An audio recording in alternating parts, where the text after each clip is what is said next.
antara kekaguman kita kepada Perdana Menteri Datuk Seri Anwar Ibrahim adalah keberanian beliau untuk berdepan dengan media-media antarabangsa. Yang terkini adalah bersama dengan media daripada Australia. Apabila Datuk Seri ditanya berkaitan dengan perjumpaan dengan Donald Trump, begitu juga dengan dasar dan juga prinsip pendirian kerajaan kita berkaitan dengan Gaza dan juga Palestin. Datuk Seri Anwar Ibrahim tetap mempertahankan kepentingan negara kita Malaysia di sebalik kekalutan tarif yang dikenakan oleh Amerika Syarikat. Jadi sahabat semua, saya ingin bersama-sama dengan anda untuk menonton sesi temu ramah bersama dengan Perdana Menteri kita daripada broadcasting daripada ABC News Australia.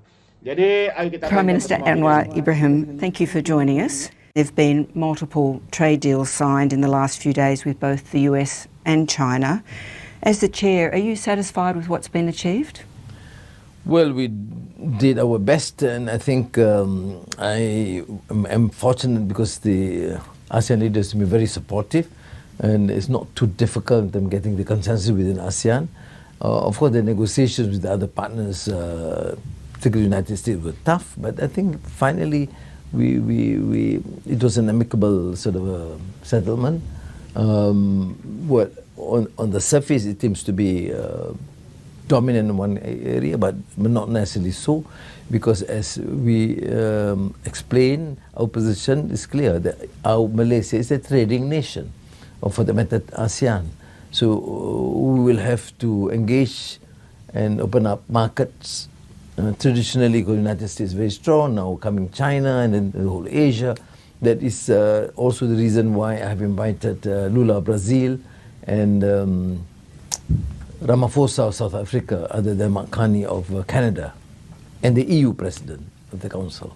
Donald Trump has obviously been a big presence here. He made it quite clear that when he's going around the world, he's doing the deals in America's interests. What has Malaysia gained from its dealings with President Trump? I don't have any issue for President of the United States to protect their interests. I happen to be Malaysian Prime Minister. I will have to protect Malaysian interests. And we make quite clear to him. And in spite of the general perception, he was a good listener. I mean, I took pains to explain, particularly when I was in the Beast. Private conversations, I said, look, it's important. I do not question the importance of US trade and investments. None of us really are in the position we were in before April Liberation Day. Have you been able to get particular wins, shall we say, from the Americans as a result of talking to him on this trip, but also just in terms of the deal that was signed with Malaysia and the US? Of course, we are not. I told him that 19% tariff is high for Malaysia. It's an emerging economy, small trading nation. But one of the key sectors, or the most important sector, like semiconductor and E is still zero tariff, is excluded. I mean, people, the Malaysians keep on asking me. And it's very rowdy in Parliament, for example, saying that we lose out. It's not necessarily so. But of course, things have changed. You have to negotiate, and they're tough negotiators. But thus far, I don't find it challenging. What was resolved is, I think, something reasonable, something we can work, as long as it does not preclude the possibility of our working with others. We, after all, as I said, trading nation. We are exploring new avenues to Latin America, to Africa, so no one can impose any rules or policy again on us, except on the basic principle of free, open trade, rules-based. You and President Prabowo pushed for ASEAN-wide reforms to be made in response to the trade wars. Are you satisfied that ASEAN as a group has stepped up to the challenge to trade posed by Donald Trump? Thus far, ASEAN is one region that did not give a spontaneous response or knee-jerk reaction to the pronouncements of tariffs. What we did was, as ASEAN chair, to convene a meeting of all trade ministers or economic ministers, finance ministers, and get the consensus what we need to do bilaterally and in the interest of ASEAN. And I think that position stands. That shows that whilst protecting our own national turf, we must see it together in the broader regional scheme. And are there particular proposals that have been put up at that regional level to sort of help rewire the economies to make them able to trade amongst themselves, for example, more? Yes. The key decision that we made under our chairmanship is, number one, of course, the thrust on ASEAN power grid, connectivity, but also intra-ASEAN trade and investments. That's where you see these joint border development projects, like the one with Singapore, one with Indonesia, one with the Thailand, the Philippines, the grid between Vietnam to Malaysia and Singapore. So it's a sub-regional framework within the ASEAN framework, general framework, yeah. Do you think that as a result of what's occurred here this week in terms of deals done and conversations had, the region will be more confident as in going ahead about the economic outlook?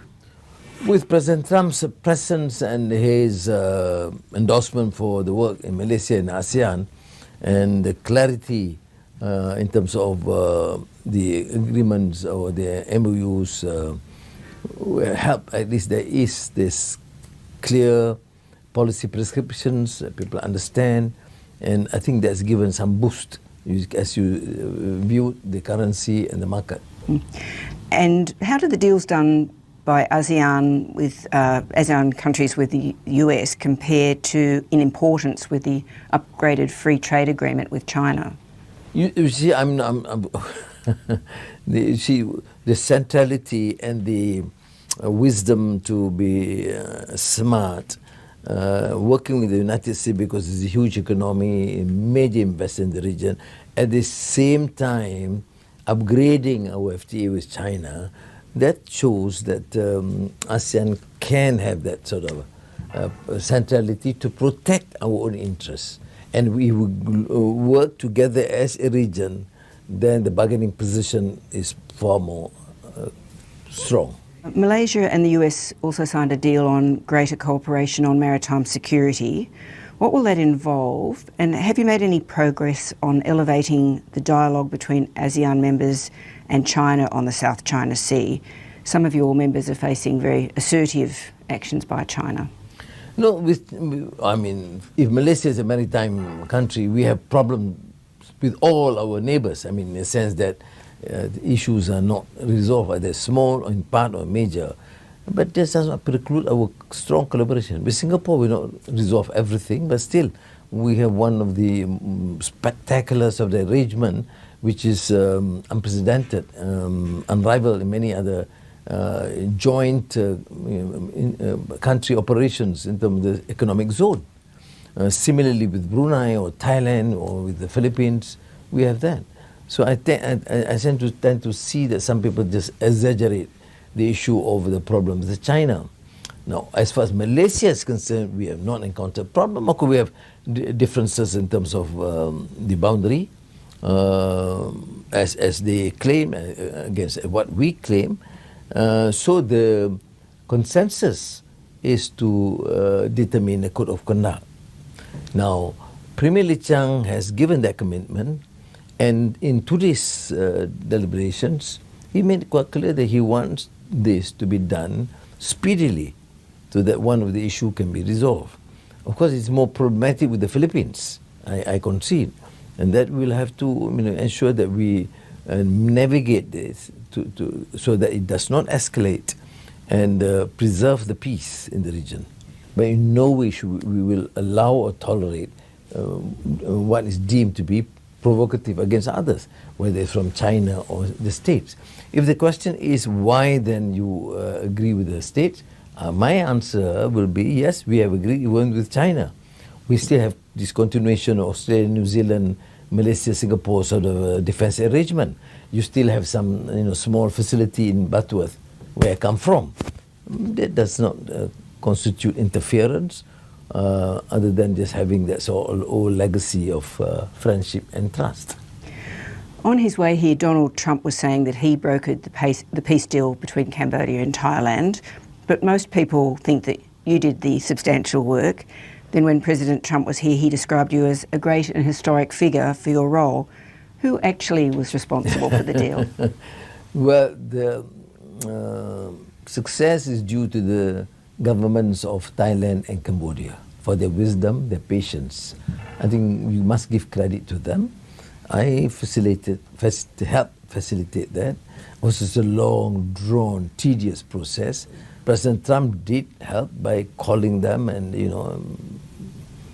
moral suasion of a sort. And many other countries, China did, and the other ASEAN countries. One conflict where ASEAN has had a greater difficulty getting a resolution is in Myanmar. What does ASEAN do from here about Myanmar? Do you stay the course with the 5-point plan? What more can you do? Have you lobbied China, given their influence on the junta? No, I think contrary to the general criticism about the failure of ASEAN in dealing with Myanmar, no.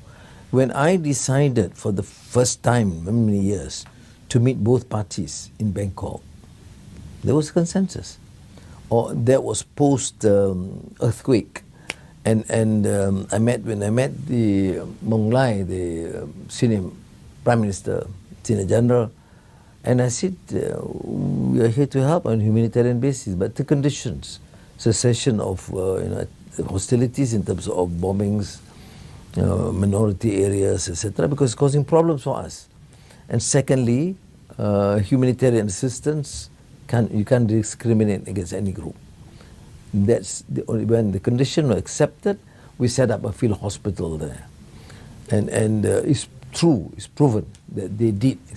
So I told my ASEAN colleagues, I of course kept them informed, so that there's a consensus, that number one, they have slowly advanced the position. In the last year, for example, there have been minor, shootings compared to what happened in the last few years. You see, villages and being destroyed. My interest is there must be peace. Does it give me the full satisfaction? No. I'm certainly not happy with it, but at least there is that. And we have to recognize that. You see, our problem is we tend to dictate terms. We don't acknowledge when something positive is being done. So I persuaded my colleagues within ASEAN to say, look, we have to acknowledge this. They will have differences. We invited 27 of all the state representatives, the various parties here in Kuala Lumpur, and got them to talk to one another. And at least for once they do speak. So that you can at least have some consensus. What do you want? I don't want to impose a system. When they explained, when I met him the second time in Beijing about the elections, I told him, I don't come take a position, this arrogant, condescending position that your elections is fraudulent, the rest are good. I know the flaws in many so-called democratic process, but I said it must be inclusive. All parties must participate. If you don't, then I can't get the consensus for ASEAN to accept. And ASEAN agreed. Okay, let them do it, because they say they want legitimacy, but don't expect us to recognize. But what we agreed and what I appeal, I mentioned even to Ferdinand Marcos Jr., the incoming chair next year, I said, never stop engaging. Why do you engage with Thailand, Cambodia, or Israel and Hamas? And why do you encourage this engagement between Russia and Ukraine? You see, because whether you have strong views for or against, to me, peace is just too crucial. You've mentioned Gaza, and you've always been an outspoken about the plight of the Palestinian people. Could you tell us how it has felt for you personally and for Malaysia as a predominantly Muslim nation to watch what has unfolded over the last couple of years? Well, it is, to me, it's tragic issues. I mean, of course, I come with very strong views about sheer hypocrisy in many countries, many societies. To talk about human rights, freedom, 7th October. I mean, they are complete ignorance of history. I mean, the killings have been going on for decades. And it's so divisive. I mean, I don't think we should decide on the issue of humanity, human dignity, and the atrocities inflicted against women and children based on color or religion. But what is really, to me, pathetic in the sheer hypocrisy of many countries and leaders is that they are just completely blinded until things became so obvious, and like the second Holocaust. Now they say, oh no, you should stop doing it. You mean last year they shouldn't stop? 3 years ago, 5 years ago, 10 years ago they shouldn't stop? These are issues. But anyway, I did say and give credit to President Trump. I mean, many my opposition members hate it when I say that, but he did it. At least a ceasefire. Does it actually meet our expectations in terms of legitimate aspirations of the Palestinian people and for a Palestinian state? No, not yet. But at least there's a beginning. It is so important that at least you stop the killings of children and women. Stop it, for goodness sake. And then move on after that for the second phase. You were at the meeting between Arab and Muslim nations in New York and Donald Trump during the General Assembly. How important do you think that was in shaping his thinking about pressing for a ceasefire? No, I had to voice my concern that I don't think my small voice in the desert would give any impact, but I mean, these are still voice of conscience. Irrespective whether it's heard, whether it's acknowledged, it does not matter. And I should say, I'm glad. I should say, thank God. Muslims say Alhamdulillah, to say at least you are consistent, whether in Myanmar or Cambodia, Thailand or Gaza, you should remain consistent. There seems to have been a shift in the way the Gulf states are now considering all of these issues. Do you think the conflict has permanently changed the way Arab and Muslim, the Arab and Muslim world view how they approach this issue? And what do you think will happen from here? What's your message to Israel and Hamas? There is no choice or option except to secure a peace deal. It's not the prestige, dignity of leaders. What dignity you talk about when your people are being killed on a daily basis, when villages destroyed? So what do I say except for accepting the terms of the peace deal and move on, you respect. Can Malaysia make a contribution to the stabilisation process? No, we have said we do agree. I mentioned even to President Trump, but then it goes through, for the peacekeeping force, it has to be United Nations Security Council decision. We'll wait, but we're giving commitment. I did speak to President Al-Fatah Sisi of Egypt last week, encouraging him to do more, and then saying that we're sending humanitarian assistance through Rafah border.